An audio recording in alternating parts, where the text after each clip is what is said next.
त्रेतया जुगर कथा कहूछि शुण बनवास थिले प्रभु श्री राम जान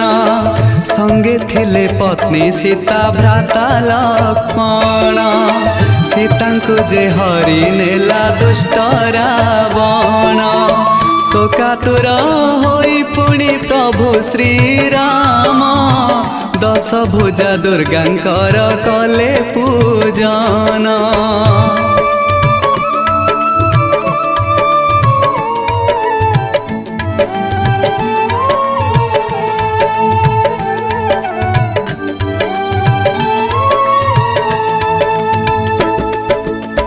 पूजारे संतुष्ट दुर्गा माता होइले